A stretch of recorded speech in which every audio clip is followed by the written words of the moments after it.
안녕하세요, 구독자 여러분. 매번 다른 분들의 사연을 듣기만 하다가 이렇게 저의 이야기를 들려드리려니 괜히 집안 사정을 공개하는 것 같아 조금 부끄럽기도 하네요. 저는 2년 전부터 시댁과 연을 끊고 지내고 사는 30대 후반 주부입니다. 초등학생 아들 하나 키우고 있고요. 남편도 마찬가지로 자기 가족과 안 보고 살아요. 결혼하기 전에는 조금 넓은 평수 아파트 전세로 살다가 얼마 전 내 집 마련해서 지금은 조금 좁지만 더 입지 좋고 가격도 좋은 집에 살고 있습니다. 이만큼 살게 된 게 고스란히 우리 부부의 힘으로 이뤄낸 거다 보니 참 뿌듯하기도 하고 요즘은 서로 고생했다 토닥이며 노후 준비를 위해 노력하고 있습니다. 조금 일찍 노후 준비를 하는 거 아니냐 하실 수 있지만 제가 시댁과 일련의 사건을 겪으면서 느낀 바가 있어요. 그래서 아이 교육비나 쓸데없는 곳에 돈을 쓰기보다는 미래를 위해 저축을 많이 하고 있습니다. 저와 남편이 시가 식구들에게 당한 어이없는 일을 계기로 믿을 건 우리 부부와 든든한 경제력이라고 생각하게 되었거든요. 남편은 공기업에 다니고 있고 저 역시 제법 탄탄한 중소기업에 다니는 직장인입니다. 새 가족 살만하게 벌기는 하지만 그렇다고 부자도 아니에요. 그래도 지금껏 금슬 좋게 살고 있어요. 시집 올 때 남편이 막내 아들이라 시댁에 대한 부담도 적을 거라 생각했고 나이 차 많이 나는 아들이라 혜택 많이 받고 컸는 줄 알았는데 제가 예상한 분위기와 정반대라서 조금 당황하긴 했어요. 저나 남편이 시가 식구들과 사이가 안 좋았던 건 아닙니다. 그렇다고 시댁이 화목하고 단란한 분위기는 아니에요. 남편은 3남매 중 막내 아들이고 위로 시누이랑 장남인 아주버님이 계세요. 시누이는 저보다 5살이 많고 아주버님은 10살이 많으니 제 입장에서는 꽤나 대하기 어려운 분들이죠. 시누이는 부잣집으로 시집가서 지금은 외국에 나가서 사세요. 결혼하기 전에 한 번 봤고 결혼식 때 본 이후로는 남편과 전화 연락만 하고 지내고 있습니다. 저 결혼 앞두고 시누이가 동생 결혼 참석한다며 2주 정도 시댁에서 지내실 때 같이 모임을 했던 적이 있었는데요. 그때 시누이가 굉장히 뼈 있는 소리를 어머니에게 하다가 모녀지간에 서로 티격태격하는 걸 본 적이 있긴 합니다. 시누이는 큰 아주버님과는 그다지 사이가 안 좋아 보였지만 우리 남편과는 친근해 보였습니다. 당연히 누나로서 결혼 준비를 어떻게 해왔는지 궁금했겠죠. 엄마, 동현이 신혼집은 얻어준 거예요? 전세라고 들었는데 이 동네 전세 비싸다면서요. 동현이 직장생활 짧게 해서 돈 많이 못 모아놨을 것 같은데 엄마가 돈 좀 쓰셨겠는데요? 보태주다니 이만큼 공부시켜서 밥벌이하고 살게 만들어놨으면 창가는 지임으로 가야지. 둘이 알아서 하겠다길래 나는 따로 보태준 거 없다. 어머니 말에 저랑 남편은 옆에서 멋쩍게 웃고만 있었습니다. 그런데 시누이가 벼랑간 어머니께 성을 내더라고요. 엄마, 오빠는 결혼할 때 집 사주고 차 사주고 다 해줬잖아요. 나는 그렇다 쳐. 원래 엄마 도움 바라지도 않았으니까. 근데 동현이는 기반도 없는 애를 도움 하나 없이 결혼하라고 하면 어쩐대요? 전세금 다가 아니면 조금이라도 보태주시지. 엄마가 돈도 없는 것도 아니잖아요. 정말 한 푼도 안 보태줬어요? 어머, 얘가 왜 갑자기 화를 내고 그래? 동현이 장가 가는데 네가 왜 야단을 떨어? 네가 상관할 바 아니잖아. 네 돈 보태줄 거 아니면 얘기하지 말아라. 시누이는 어머니가 우리 부부 결혼하는데 보태주는 거 없다는 걸 듣고는 화를 냈습니다. 어머니는 그런 신우를 황당해 하셨고요. 저는 분위기가 점점 험악해지는 거 보고 어쩔 줄 모르고 있었는데요. 시누이는 아랑곳하지 않고 남편에게 언성을 여전히 높였습니다. 엄마는 아직 여전하네요. 내가 이래서 이 꼴 저 꼴 안 보려고 외국 나가 사는 거야. 오빠 결혼할 때 엄마가 어찌했어요?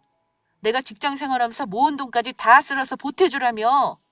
나중에 다 돌려준다더니 나 결혼할 때 내 돈 안 돌려줬잖아요?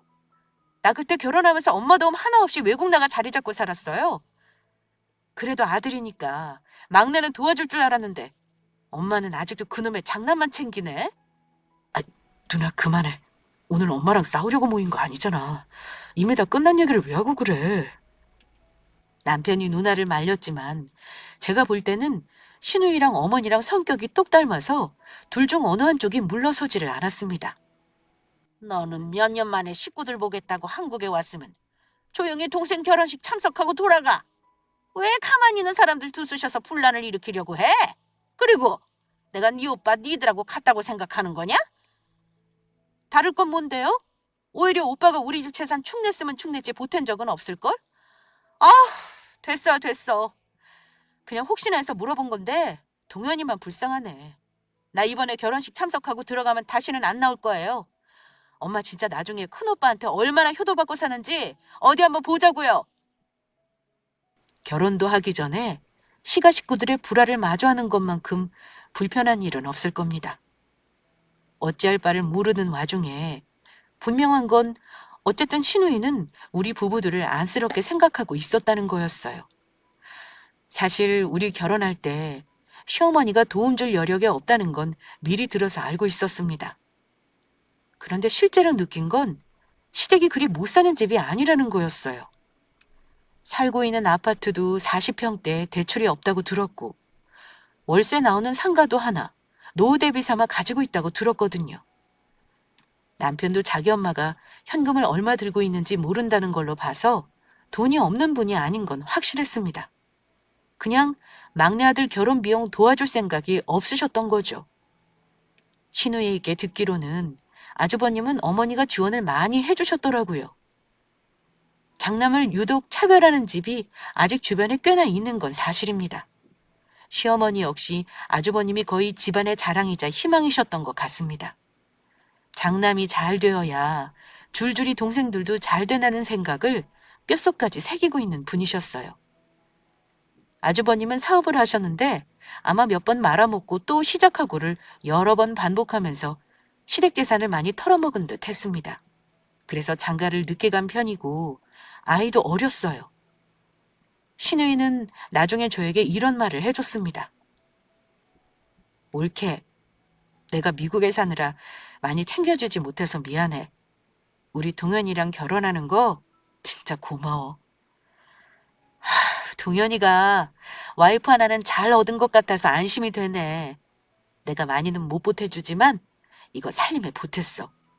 어머 형님, 힘들게 먼 길 오셨는데 무슨 돈을 이렇게나 많이 주고 그러세요. 저희 필요한 건 이미 다 있으니까 이건 넣어두세요.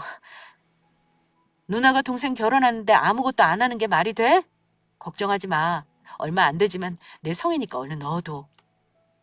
액수가 얼마가 되었든 간에 저는 신우이 마음이 참 고마웠습니다. 그러면서 신우이가 하는 말이 이랬어요. 내가 우리 집 욕은 내 입으로 참아 못하겠다. 아마 올케도 살면서 차차 알게 될 거야. 나는 우리 집에 잘하라는 말은 하고 싶지 않아. 같은 여자 입장에서 보면 사실 우리 엄마 같은 시모 되게 별로거든?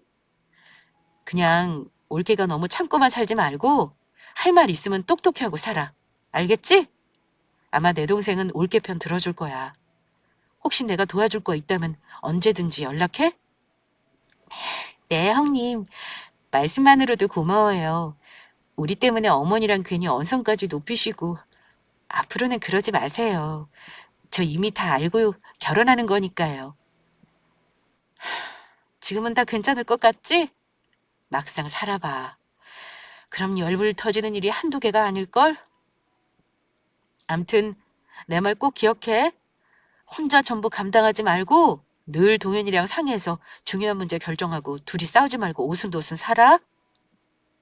그때는 신우의 말이 고마우면서도 시어머니가 뭐 그리 별로라는 건지 잘 와닿지 않았는데요. 결혼하고 나서야 왜 신우이가 그렇게 울분에 차 있었는지 알게 되었습니다. 지금 생각하면 신우이가 아마 자라면서 시어머니에게 서운한 게 많았겠구나 싶어요. 그래서 신우도 외국 나가 살면서 우리 부부처럼 거의 절연하다시피 사는 거겠죠. 가만 보니 시어머니는 자식이 3명이나 있지만 모든 중심이 큰아들이었습니다. 그렇다고 큰아들 내외가 할 도리를 잘했느냐면 그것도 아닙니다. 늘 먹고 살기 바쁘다는 핑계로 집안 대소사를 잘 챙기지도 않았어요. 저 결혼 준비할 때 어머니가 저에게 집안 행사 리스트 적으신 걸 건네셨는데 거기엔 집안 어른들 생신, 제사, 시부모님 결혼 기념일, 심지어 아주버님네 결혼 기념일까지 있었죠. 결혼하고 나서 제가 형님이랑 같이 챙기는 줄 알았지만 단언컨대 어머니에게 불려다니면서 시달린 쪽은 형님이 아니라 저였습니다. 임신했을 때도 그렇고 애 낳고도 저는 단 한 번도 제사 장보기, 음식하기, 집안 행사 빼놓은 적 한 번도 없어요. 힘들었지만 당연히 해야 한다는 마음가짐으로 했습니다. 그때는 체력적으로 가능하기도 했고요. 그런데 문제는 저 결혼하고 나서 시아버지가 1년 만에 갑자기 돌아가시고 난 후로 시작됐습니다. 어머니는 유독 아주버님을 많이 챙기긴 하셨어요. 아마 그때부터는 집안의 가장 큰 어른이 아주버님이라고 여기신 듯 합니다. 하지만 안타깝게도 아주버님 성품이 온 가족을 잘 이끌 만큼 그리 훌륭한 분이 아니었습니다. 아주버님은 집안에서 온갖 지원과 혜택은 다 받으셨으면서도 동생들에게는 인색하신 분이셨거든요. 문제는 그런 아들을 어머니가 감싸고만 두시고 나중에 큰아들 가족을 건사해야 할 상황에서도 희생을 마다하지 않으셨어요. 결혼해서 우리 부부가 큰애 낳고 기르는 동안 시아주버님이 말아먹은 가게만 2번이었는데 매번 다 죽어가는 꼴로 시어머니에게 돈을 달라고 하면서 위기를 넘겼습니다. 어머니 돈으로 도와주는 거니 제가 뭐라 할 수는 없지만 저러다 노후자금으로 아버지가 남겨주신 재산을 다 털어먹겠다 싶었습니다.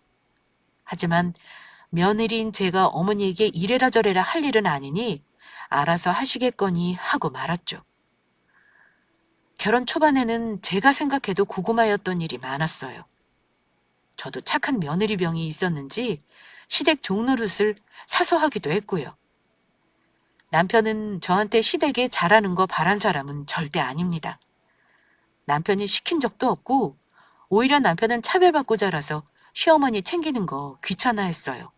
오히려 남편은 차별받고 자란 자기 집보다 우리 친정에 가는 걸 더 좋아했습니다.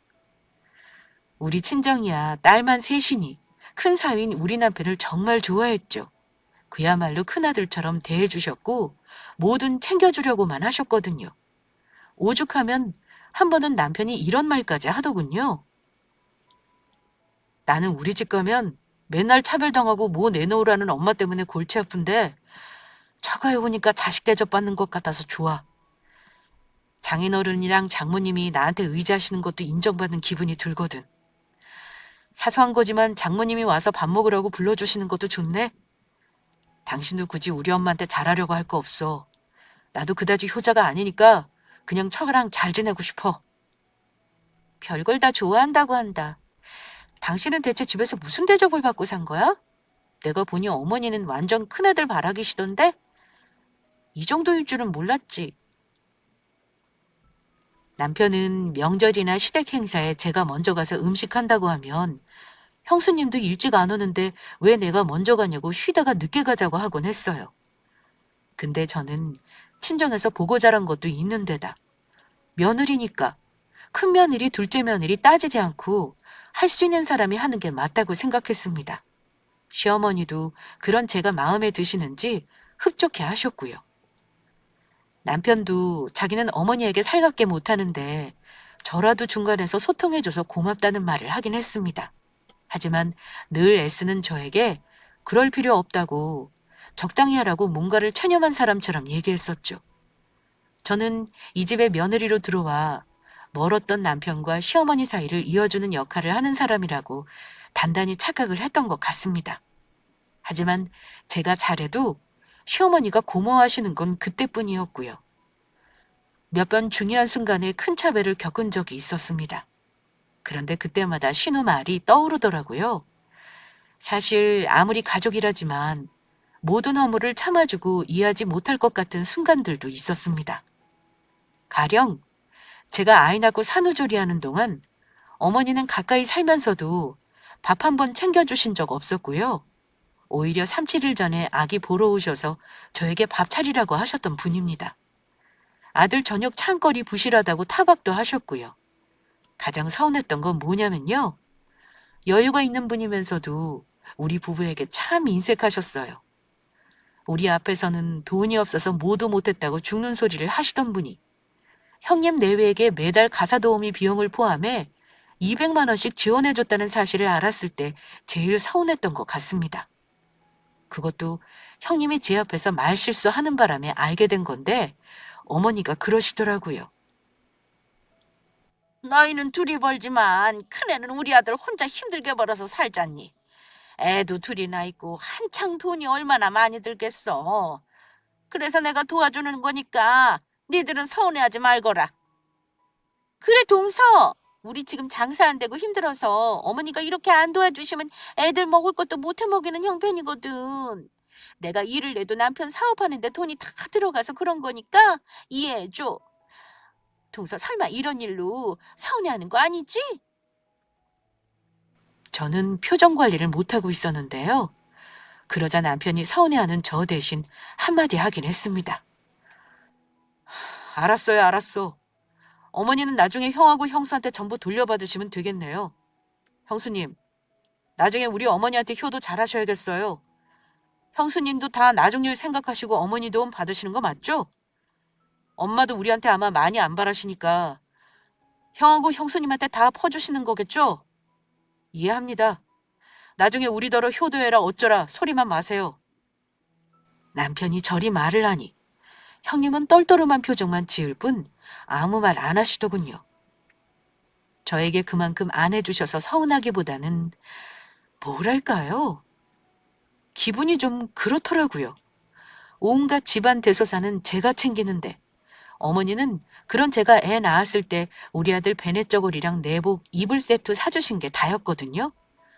그것도 저는 감사하다고 했고요. 그런데 매달 200만 원씩 형님을 주셨다는 걸 알고 나니까 그냥 내가 지금 이 집안에서 무슨 존재인가 싶어 허무한 마음이 들더라고요. 아무튼 요점은 결혼하고 9년 동안 시댁이랑 가깝다는 이유로 시부모님 뒤치다거리 전부 우리가 다 했다는 겁니다. 저는 아이 낳고 휴직하면서 집에 있는 동안 시댁 대소사 거의 맏며느리처럼 챙겼어요. 시어머니가 무릎 수술하셨을 때 간병도 제가 아이 없고 했었고 시어머니가 어디 운전해달라고 하시면 같이 가드리기도 했고요.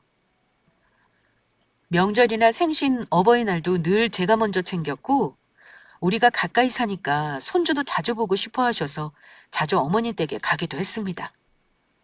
일주일에 2번 이상은 어머니가 우리 집에서 저녁 식사하고 가셨고요.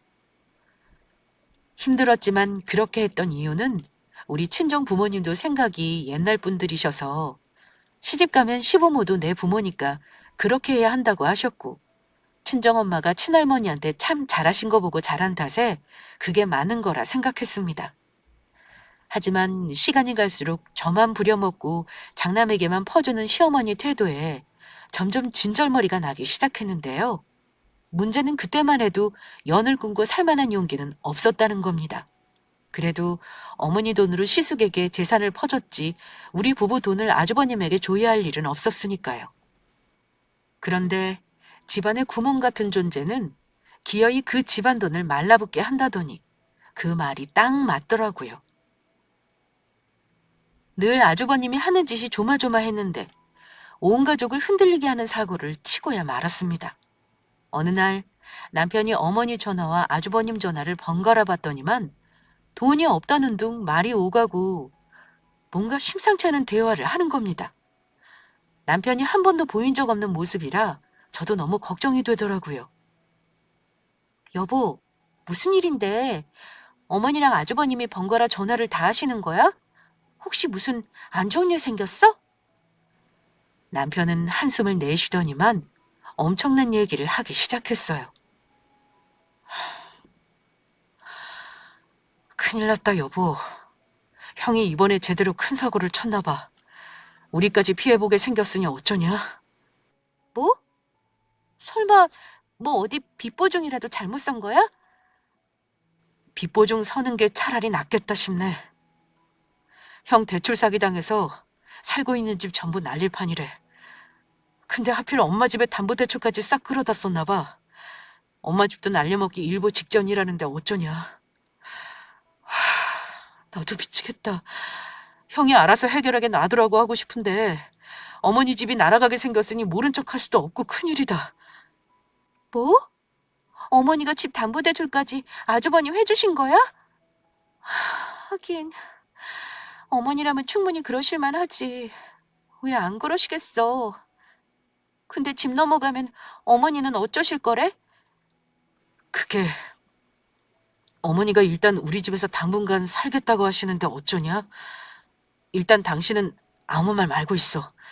내가 이번 주말에 어머니 댁 가서 전부 해결할게. 아무 걱정하지 마. 걱정을 어찌 안 해. 이런 일이 있는데 우리라고 모른 척할 수 있겠어? 나도 같이 가서 얘기하자. 일단 어머니 생각을 들어봐야지. 이미 어머니는 우리와 살겠다는 마음을 먹으신 듯 했습니다. 저는 너무 답답했어요. 사기를 당하던 사업을 말아먹든지 간에 나이 40 한참 넘어 50이 다 된 아들이 알아서 할 일 아닌가요? 노모에게 온 가족의 의지에서 사는 걸 당연한 듯 여기는 아주버님 내외도 이해가 안 갔습니다. 그리고 결국 우리에게 불똥이 튀어 어머니가 우리 집에서 같이 사시겠다니요. 저는 어머니랑 가까이 살면 살았지 같이 사는 건 생각해 본 적이 없었는데 생각만 해도 숨이 막히는 기분이었습니다. 가족들이 모인 자리에서 저는 결혼해서 처음으로 언성을 높였던 것 같아요. 어머니, 어쩌자고 집을 담보까지 잡히셨어요. 아무리 어머님 집이라지만 그럼 큰돈을 담보 잡히셨으면 우리랑도 의논을 하셨어야죠. 이렇게 될 줄 알았겠니? 나도 기가 막혀 말이 안 나온다. 그렇다고 아들이 길거리 나는 꼴을 볼 수는 없잖아. 어머니, 집 넘어가면 우리 집에서 사신다고 쳐요. 그럼 아주버님은 어쩌실 건데요? 아주버님도 집에서 나가셔야 한다면서요. 저기 통서, 우리는 당분간 월세 얻어서 지낼 만큼은 남았어. 진짜 동서한테 이런 꼴 보여서 미안하다. 당분간 어머니만 좀 모시고 있으면 우리가 해결해 볼게. 이번이 마지막이라 생각하고 좀 도와줘. 나도 니들한테 이런 부탁하게 될 줄은 몰랐어. 하지만 식구들끼리 이런 일 있을 때 돕고 살아야 하는 거 아니겠니? 둘째 네가 워낙 잘하는 거 내가 모르는 것도 아니고 걱정 말어. 내가 나중에 너희들이 나한테 잘한 건 꼭 갚아줄 거다. 뭘 어떻게 갚아준다는 건지 솔직히 저는 관심도 없었습니다. 그건 남편도 마찬가지였고요. 아주버님 내외는 제가 언성 높이는 게 그다지 기분이 좋지 않으셨을 겁니다. 하지만 아쉬운 건 그쪽들이라 저에게 뭐라고는 못하시고 부탁조로 얘기하더군요. 우리 부부도 어머니 집을 얻어드릴 만한 목돈은 없었으니 그야말로 답답할 노릇이었습니다. 결국 저는 당분간 어머니를 모시고 살기로 어렵게 결정을 내렸습니다. 쉬운 결정은 당연히 아니었어요. 남편은 제가 나몰라라 해도 자기는 할 말이 없다고 했습니다만 등신같이 착해 빠진 제가 문제였죠. 다정도 병이라더니 그 말이 딱 맞더라고요. 아주버님 내외와 상의 끝에 아주버님이 가게에서 버는 돈으로 매달 생활비를 지원해 주시기로 하고 당분간은 우리 집에서 어머니를 모시기로 했습니다. 어머니가 원망스러운 건 둘째치고 노인네를 어디 단칸방으로 가시라 할 수는 없으니까요. 그나마 어머니가 집을 비워야 한다는 3달 동안 시간이 있어서 다행이었죠. 그동안 저는 집 정리를 하고 어머니 방을 마련해 드릴 준비를 할 계획이었습니다. 그런데 중간에 하필 추석이 끼었더라고요.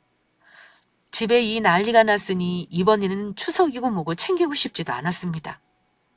하지만 어머니는 그 와중에도 그놈의 명절은 챙겨야 한답니다.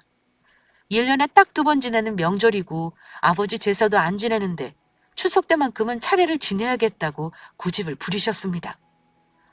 이번은 건너뛰자고 한마디 하려 했는데 웬일로 형님이 올해는 자기 집에서 상을 차리자고 하더군요. 그동안 저한테 미안했다면서요. 본인이 챙기겠다고 하니 저도 군말 없이 그러자고 하긴 했어요. 그리고 이번에는 저도 심란한 마음에 전날부터 가서 전부치고 음식하고 안 하겠다고 선언했습니다. 그러니 형님이 그러시대요. 그래, 이번에는 내가 알아서 할게. 그동안 나 먹고 살기 바쁘다고 동서가 애 많이 써준 거 알아. 암튼 힘든 시기에 동서가 큰 도움 준 거 내가 꼭 기억하고 있을게, 동서. 굳이 형님은 이 와중에 추석까지 챙기고 싶으세요? 어머니야 그렇다 쳐도 형님도 아주버님 사기 당하신 것 때문에 심란하실 거 아니에요. 나는 이제 자포자기지 뭐. 그래도 어떻게든 살아날 방도는 있지 않겠어? 저는 태연해 보이는 형님이 참 신기하더군요. 저는 만약 남편이 사기당해서 집을 들어먹었다면 이혼안에 만에 난리를 쳤을 것 같은데 말입니다. 어머니는 우리가 어머니를 모시기로 결정하고 난 후 예전보다 더 죽는 소리를 하셨습니다. 다 늙어서 집도 없이 아들네 가서 살게 되니 자기 팔자 고약하다고 눈물을 보이기도 하셨어요. 그게 싫으면 사랑에 맞지 않는 큰아들네로 가서 죽이 되든 밥이 되든 같이 사시면 될 텐데 어찌 맨날 도와주는 큰아들에게는 털리기만 하고 우리에게 효도를 받겠다는 건지. 저는 어머니가 답답했습니다. 형님이랑 아주버님도 자기들 생각만 하는 거 너무 얄미웠고요. 어머니와 같이 살기로 결정을 했지만 며느리 입장에서 마음이 심란한 건 어쩔 수 없었습니다. 내내 어머니 방 비울 준비를 하면서도 이대로 계속 우리 집에 사시면 어쩌나 걱정이 되더라고요. 그런데 사정을 다 아신 친정 부모님은 그래도 좋은 마음으로 어머니를 모시라고 하시더라고요. 그래서 저도 마음을 조금씩 풀려고 노력했습니다. 어쨌든 추석 때는 어머니 고집대로 형님네서 모셨습니다. 저는 결혼해서 처음으로 전날 가서 음식하는 수고를 하지 않았고 당일날 아침 차례 시간에 맞춰 시댁에 갔어요. 아주버님네는 초등학교 5학년짜리 아들만 하나가 있는데 어른은 미워도 애는 무슨 죄겠어요? 어른들 힘든 건 힘든 거고 애들은 명절은 그저 노는 날이고 해맑을 뿐이죠. 그래도 우리 아들이랑 아주버님 아들이 제법 잘 노니까 저는 남편 조카를 예뻐했습니다. 차례를 지내고 다 같이 식사를 하는 동안 제가 조카에게 용돈을 좀 줬어요. 자, 용준이 이거 받아. 작은 엄마가 주는 거야. 친구들이랑 맛있는 간식 사 먹어? 우와, 작은 엄마 고맙습니다. 아우, 동서, 애한테 무슨 돈을 그렇게 줘. 그러지 마. 그런데 이 조카 녀석이 원래가 조잘조잘 수다쟁이 녀석입니다. 미주알 고주알 있었던 일을 다 얘기하는 아이예요. 학교 선생님은 어떻고 친구 누구는 차가 뭐고 아빠가 술 먹고 엄마랑 싸운 얘기 등등 서슴없이 별 얘기를 다 합니다. 대부분은 그냥 흘려두고 말 이야기들이긴 해요. 근데 제가 아이 말을 잘 들어주는 편이다 보니 조카가 그날따라 신나게 얘기를 하더라고요. 그날도 밥을 먹으면서 조카가 조잘조잘 참 많이 떠들었습니다. 이 얘기 저 얘기 하다가 자기는 이사 가고 싶은 마음과 이사 가기 싫은 마음이 반반이라면서 얘기를 했는데 조카가 이러더라고요. 작은 엄마, 저는 여기서 오래 살아서 친구들 때문에 이사 가기 싫은데요. 또 이사 가고 싶은 마음도 있어요. 조카 녀석도 이사 가면 친구들을 다시 사귀어야 해서 당연히 이사 가기 싫은 마음이 있었겠죠. 그걸 보자니 조금 안쓰러운 마음이 들었습니다. 그래? 그럼 이사 가고 싶은 마음 들게 하는 이유는 뭔데? 새로운 동네 가면 또 새로운 친구들이 있으니까? 아니요. 그게 아니라 집이 엄청 좋아져서요. 엄마가 그러는데 지금 사는 집은 우리 집이 아니래요. 그런데 새로 이사 가는 집은 엄청 넓고 새 집인데다 우리 거래요. 그래서 좋아요. 그런데 조카가 말을 하는 순간 옆에 있던 형님이 헛기침을 하며 어머, 용준아, 그만 떠들고 먹어. 작은 엄마한테 별소리를 다 한다. 이렇게 아이 입을 막더라고요. 그런데 제 느낌에 시어머니와 아주버님 그리고 형님이 주고받은 눈빛이 이상했습니다. 그런데 아이가 어디 어른 말을 듣나요? 엄마가 제지해도 계속 말을 하더라고요. 엄마가 그러는데 할머니가 돈 줘서 집 산 거래요. 아빠가 예전에 집 팔 돈 가게 때문에 다 없어졌는데 그래도 할머니 덕에 새 집 이사 가게 됐대요. 그래서 이사 가는 게 좋기도 해요. 이사 가면 내 방이 엄청 크거든요. 저는 아이가 거짓말을 하지 않는다고 느꼈습니다. 그렇구나. 용준이가 직접 들었나 봐? 할머니가 돈 줘서 집 샀다고 말이야. 좋겠다. 좋은 집으로 이사 가서. 그렇지? 네. 엄마랑 아빠랑 얘기하면서 엄청 좋아했어요. 할머니가 집 사줬다고요. 저는 시모와 다른 가족들 표정을 보고 알겠더라고요. 자세한 내막은 모르지만 분명 시어머니가 준 돈으로 형님네와는 집을 산 게 사실이라는 걸요. 어머니는 엄청 당황했는지 숟가락도 떨어뜨리시더라고요. 어머, 용준이 쟤는 못 모르고 하는 말이야. 얘, 너 지금 표정이 왜 그러니? 내가 무슨 돈이 있어서 얘네 아파트를 사주겠어? 어머니는 당황하시며 이상한 변명을 하셨는데요. 남편도 저처럼 이상함을 느꼈는지 어머니에게 묻더라고요. 엄마, 그럼 용준이가 하는 말은 뭔 소리예요? 용준이가 거짓말을 할 리 없잖아요. 할머니가 돈 줘서 집을 샀다니요. 나한테는 사기당해서 집 넘어갔다더니만 설마 엄마 집까지 팔아서 형 다 주고 우리랑 사귀었다는 거였어요? 그래요? 설마 아니죠? 그렇게까지 형 다 퍼주고 우리 속였다고요? 어머니, 솔직히 얘기해 주세요. 지금 확실히 하고 넘어가고 싶어요. 아주버님이 사기당한 게 맞긴 해요? 어머니 혹시 집 팔아서 준 거 정당하려고 우리한테 거짓말하신 건 아니고요? 저도 의심하고 싶지 않아요. 형님이 얘기해 주세요.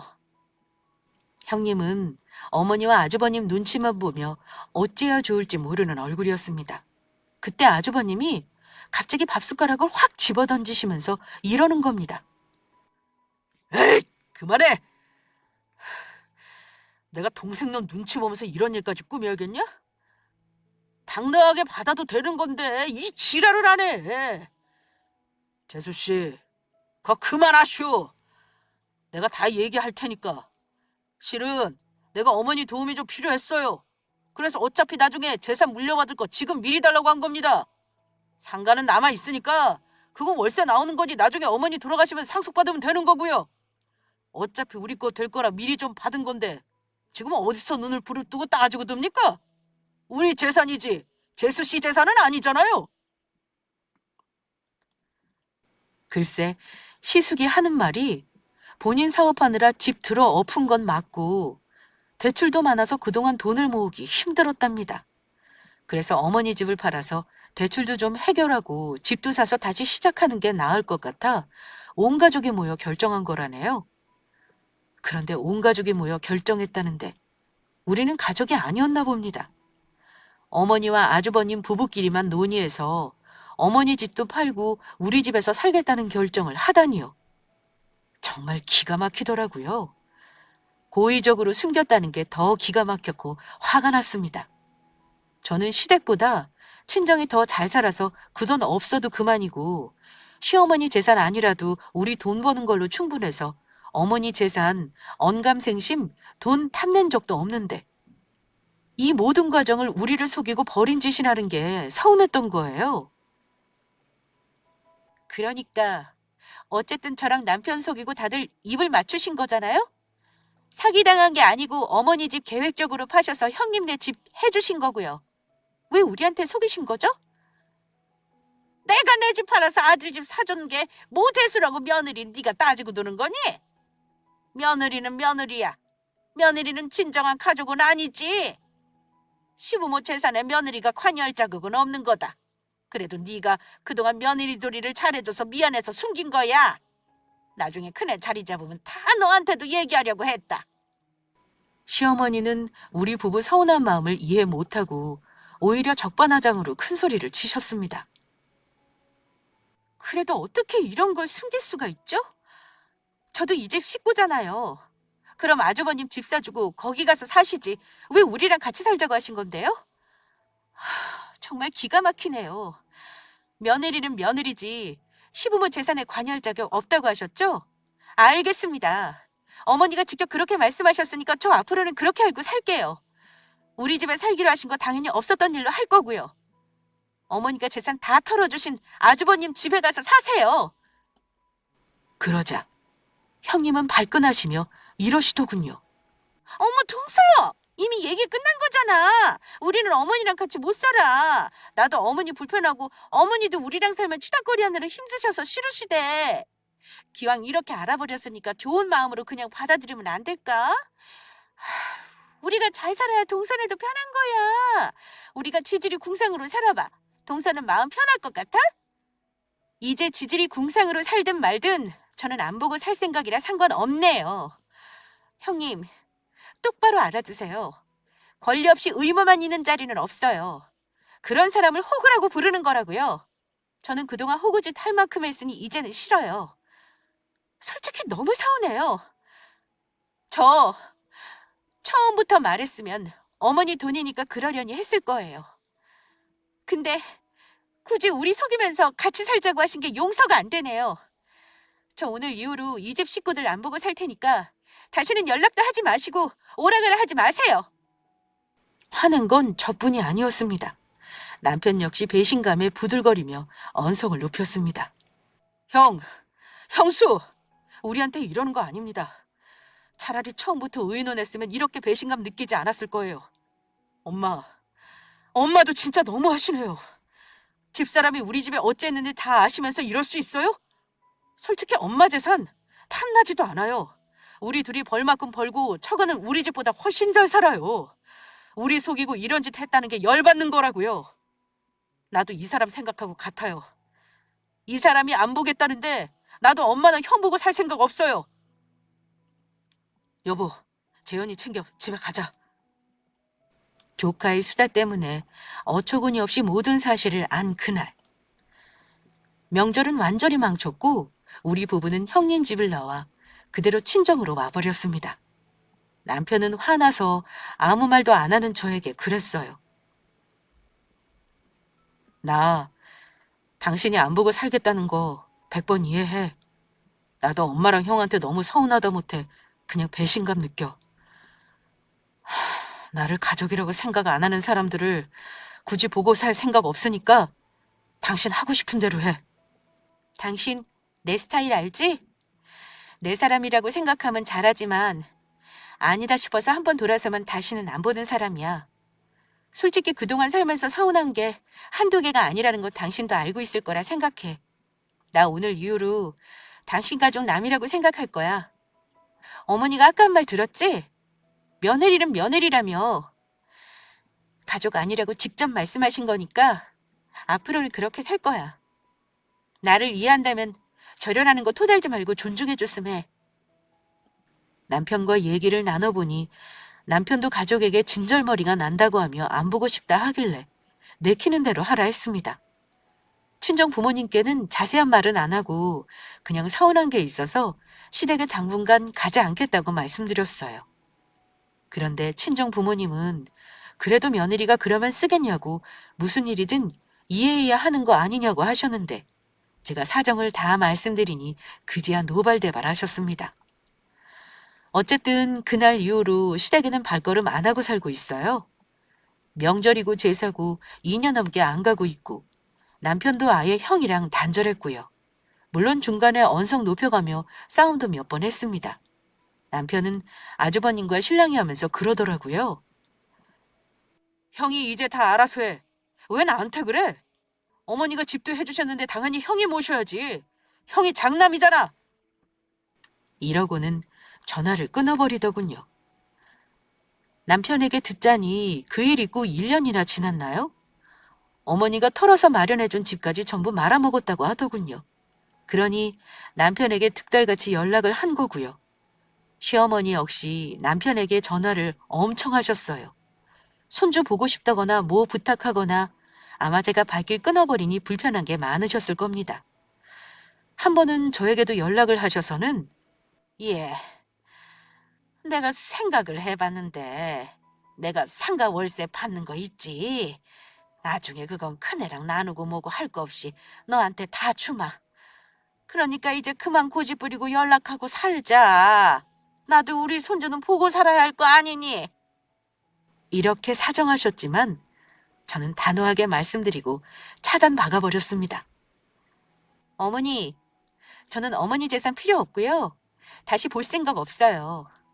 어머니 저한테 그러셨잖아요. 며느리는 며느리지 가족 아니라고요. 남인데 내가 왜 남의 돈을 탐내겠어요. 저 어머니 재산 보고 그동안 한료를 다 한 거 아니거든요. 어머니 재산 관여하지 말라고 하실 거면 당당하게 저를 손님 대우 해주셨어야죠. 저 자원봉사나 호구 아닙니다. 돈 없어서 못 주시는 거라면 다 이해하고요. 한쪽 자식이 기울어서 기운 쪽에 더 지원해 주시는 것도 저 다 이해하는 사람이에요. 근데 자식을 속이면서까지 왜 그러셨어요? 다시는 연락하지 마시고 어머니 사랑하는 큰아들이랑 사세요.